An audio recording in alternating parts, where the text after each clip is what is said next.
But this is the only masjid in downtown Denver. They say this is one of the proactive masajid, even though it's small. We serve food from here. We serve usually 100 meals every day, for between 2,000 to 3,000 meals. And alhamdulillah, we've been doing that every Ramadan. And it has a beautiful story about it, because the ones who cook it are brothers and sisters who are refugees, who are recent refugees. First Saturday of the month, we have packages of food. Last Saturday, we had packages for 100 families. So we're planning every month, we pack food for 50 families at least, food that can last them for a week, or family of 5. So that's something that we've been doing since COVID actually. I'm actually very proud of all the brothers and the sisters who are actually engaged in the mission and trying to do something out of that small place. We're here not for branding Masjid Shuhada as like a special name. We're here for Allah subhanahu wa ta'ala.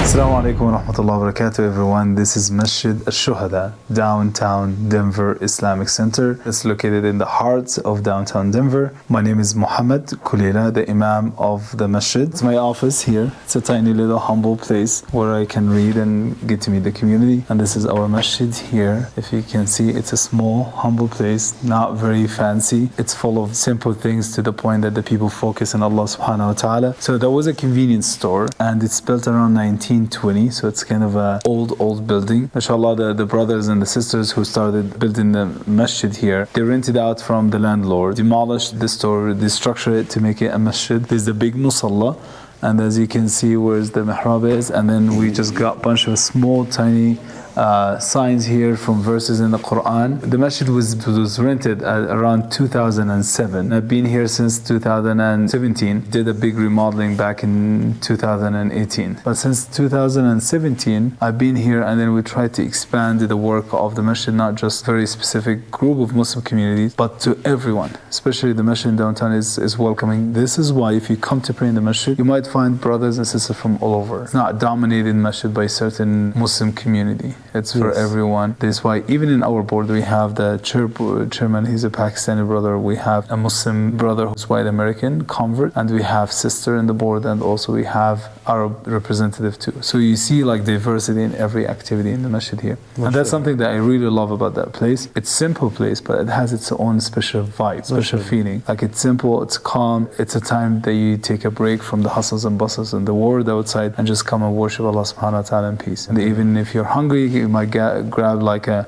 bag of chips and then you eat it in the way. The name has a story behind it. We said that's going to be in downtown Denver, and we are going to make it Islamic because that's a Muslim center, and we'll make it center. The center that attracts all the Muslim communities and sub-societies. You emphasized on the word center as compared to just a place to pray. It's a center that to educate people. This part of our objectives and goals here is to serve, is to give peace to everyone. This is pretty much the message of Islam, to give that peace to everyone, the ones who are troubled and the ones who are looking for assistance. Even though the masjid itself is really limited in resources, one of the small masajid in Colorado, but it's by the witnesses of many community members, they say this is one of the proactive masajid, even though it's small. Alhamdulillah, that's a blessing from Allah subhanahu wa ta'ala. This is actually not for people to praise it, it's mostly for people to remember the blessing of Allah subhanahu wa ta'ala that they make them produce.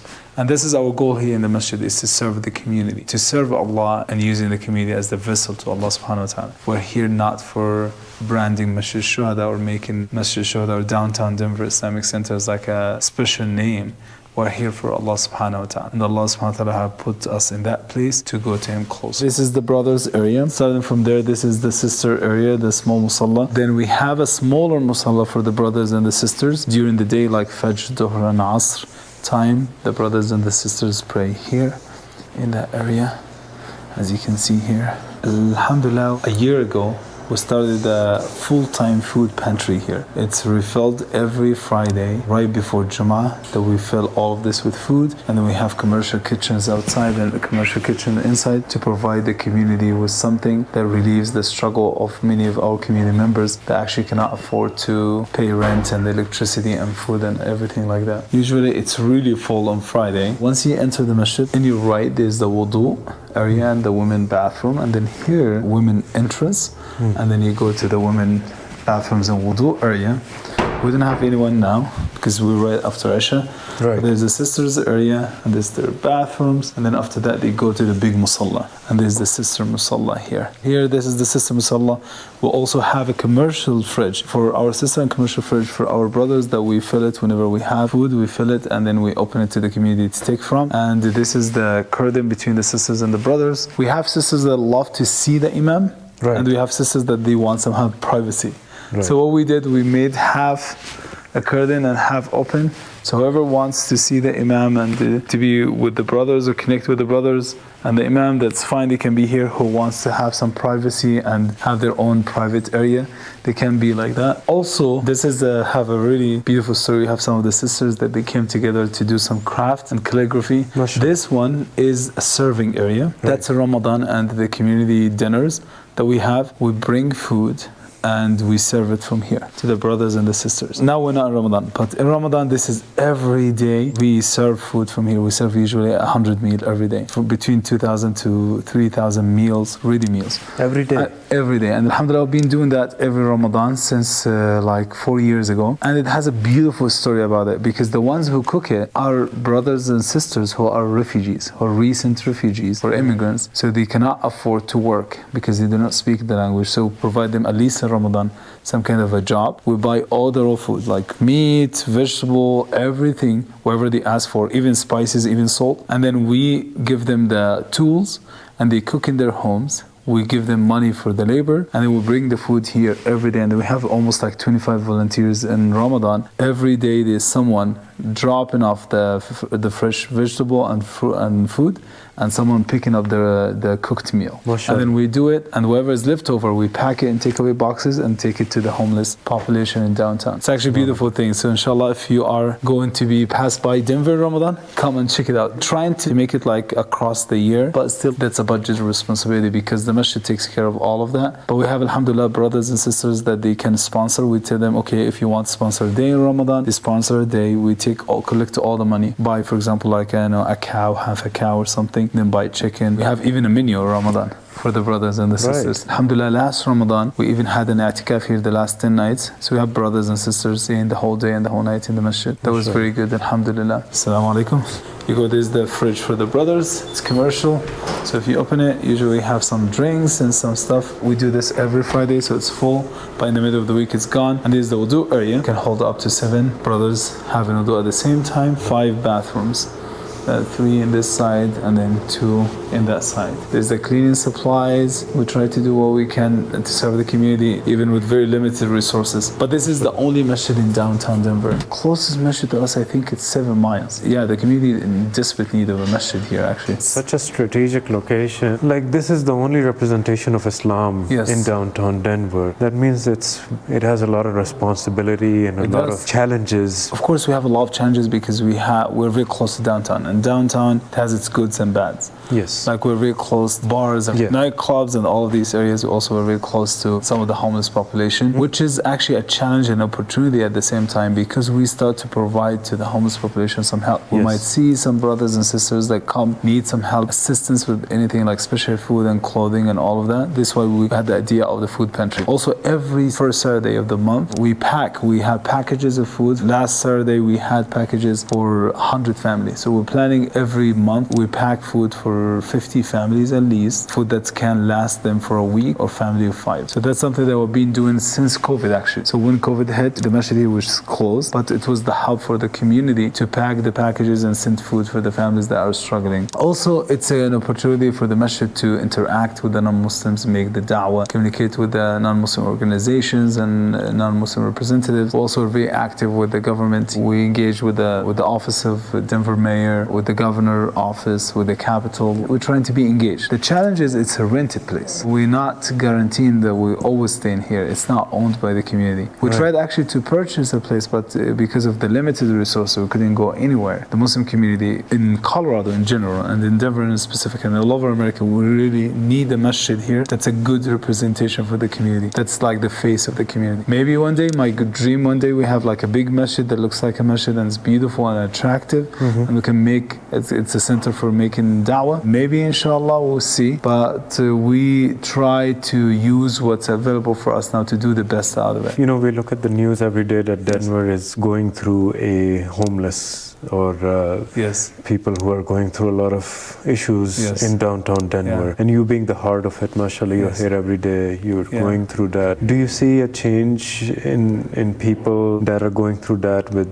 the masjid doing its work? We try, of course that's a very limited place and we have very limited resources as masajid. But we communicate with the government on a regular basis and try to help if they need us to help. Like I had a conference a month ago, or less than a month ago, secretary from the office of the mayor. We have a new mayor in Denver. He was talking to us about how the homeless population changing. They have an initiative to house 1,500 homeless person in temporary housing. We are very excited for that, and we said we will be more than happy to advocate for this, to talk to the community. 5,000 person in Metro Denver area that are homeless, but some of them are on and off. They're not completely homeless, and around 2,000 of them are permanently homeless. We try as best as we can. We have food that helps. We keep here some kind of hoodies, jackets, not often, but we try to keep something like that, especially it's a small place. We didn't have storage upstairs or a basement or anything. It's a very rented place, but we try with a little resources to do something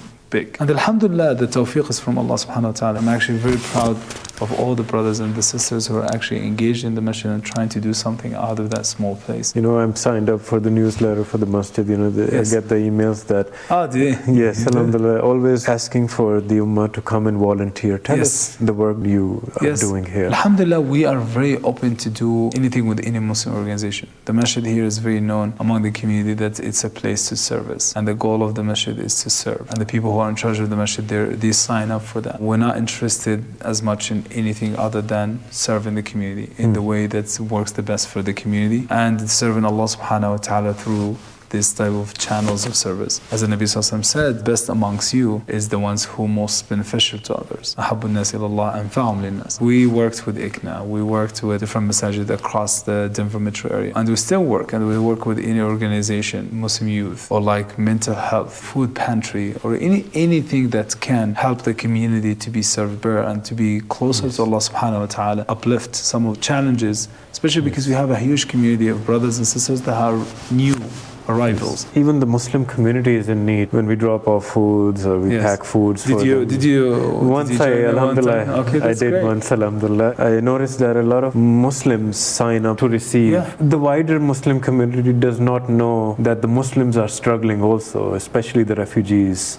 Tell us about their experience. Many people are shy to ask. Even in our application, we try to make it as confidential as we can. To give some kind of dignity to the community. This is why we're the masjid, we're the only masjid that provides food to the people in their houses. We actually deliver it. Because I know community members, they are shy. Some members, they are very shy to come, and they might come across a friend of theirs and say, what are you doing here? And then they know that they are in need of food. And some people have dignity for that. But what we know for sure, there's a lot of community members that are struggling through many things, especially financial assistance. In last month by itself, we have almost $4,000 given out in zakat. Even though the masjid, the whole donation in the month is not even 4,000.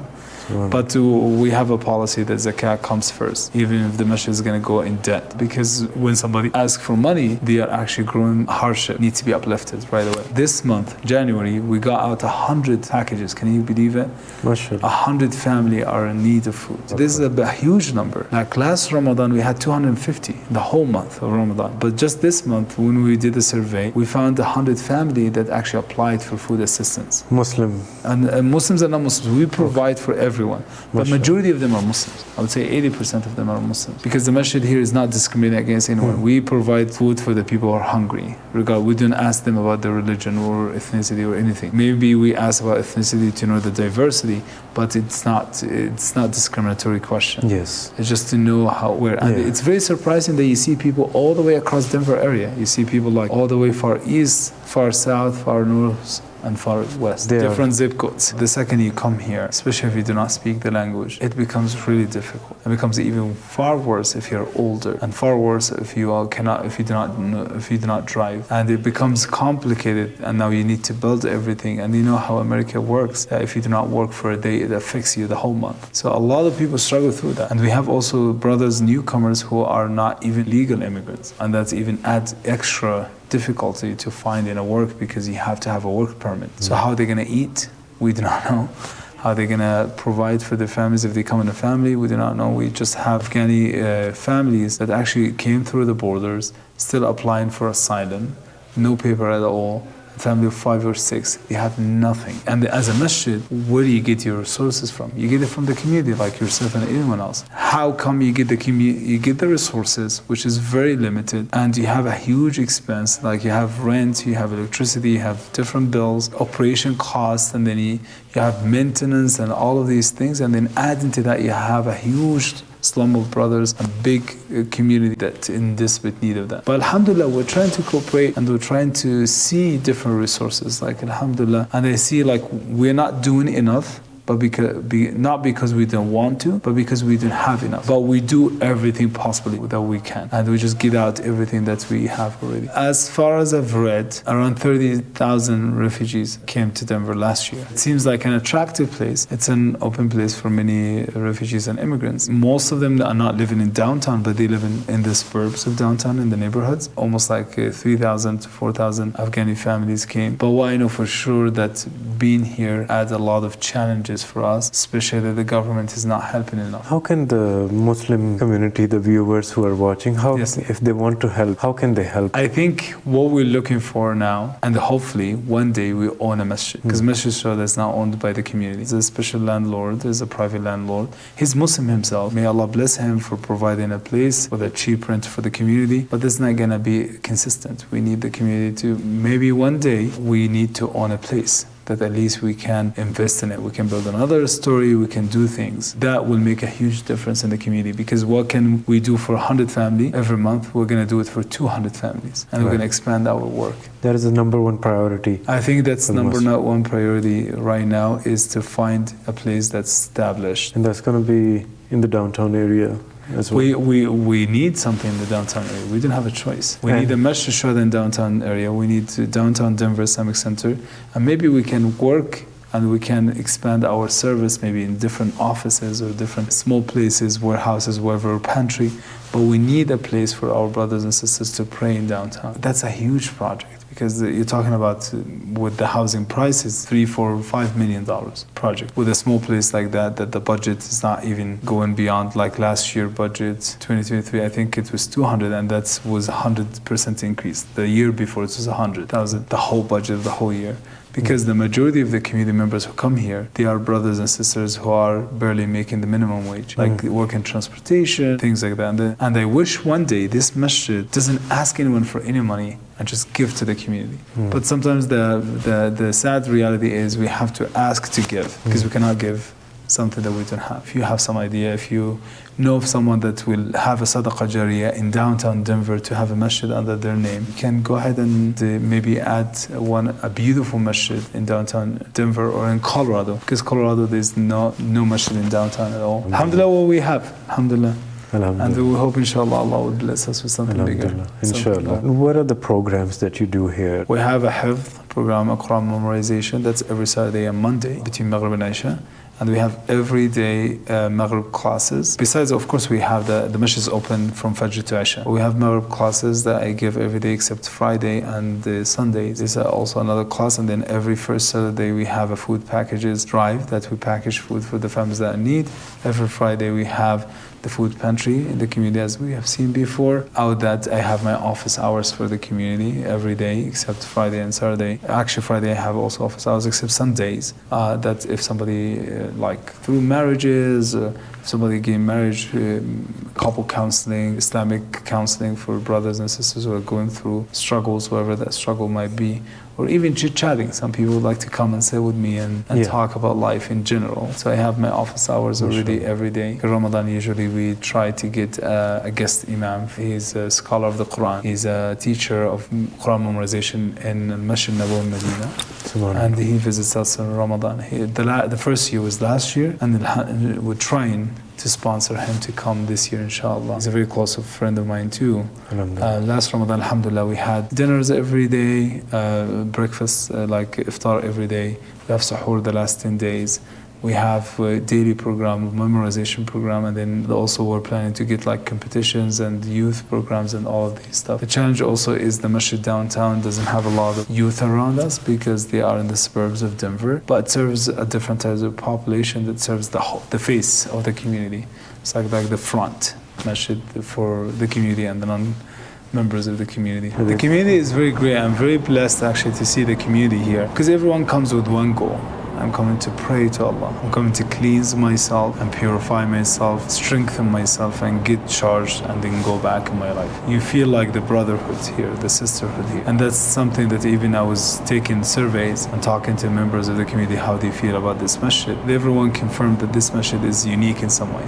It's too simple to the point that it's not attractive with all the attraction that takes you away from Allah. It's simple that you focus on Allah subhanahu wa ta'ala. That's why even when we have dayat, we have Allah subhanahu wa ta'ala in everywhere, so that you just get the people connected. Even when we choose the carpet, the story of that carpet, we choose a carpet that will be simple as much as we can so it doesn't attract people. We do want people to get distracted from Allah by how beautiful and fancy the place is. So we want them to focus on Allah subhanahu wa ta'ala. Alhamdulillah, that's great. Yeah. And one final message would you have? My advice to myself and for all the Muslims in America is we have a lot of challenges, but these challenges is part of life. As Allah subhanahu wa ta'ala and the Prophet promised us that through striving in life and then fighting ourselves and the temptation in life, will eventually end into Allah subhanahu wa ta'ala. So I keep reminding myself and the community, stick fast, stick to the faith, hold it very, very tightly, because once we lose it, we lose everything. Even if we own everything, but we lose our faith, all of this is useless. As I was given actually my class today, is when you get attached to something that's finite, it's going to go away. And unfortunately, we have a lot of areas here that's so attractive from outside, but they're so empty from inside. They're useless from inside. So get attached to Allah subhanahu wa ta'ala, especially at this time in this country, because there's a lot of areas that people try to drag you away from Allah. It sounds pleasurable at the beginning, but actually deep inside it's very rotten. What's with Allah subhanahu wa ta'ala is what lasts the most, especially our young brothers and sisters. It's very tempting here. It's going to drag you away from the path of Allah. It's so easy to become non-Muslim in your lifestyle, but it's so challenging to stick and to hold very fast and very strongly in your faith. But what matters the most when you're strongholdly, even though if it's sour, it is really healthy for your iman.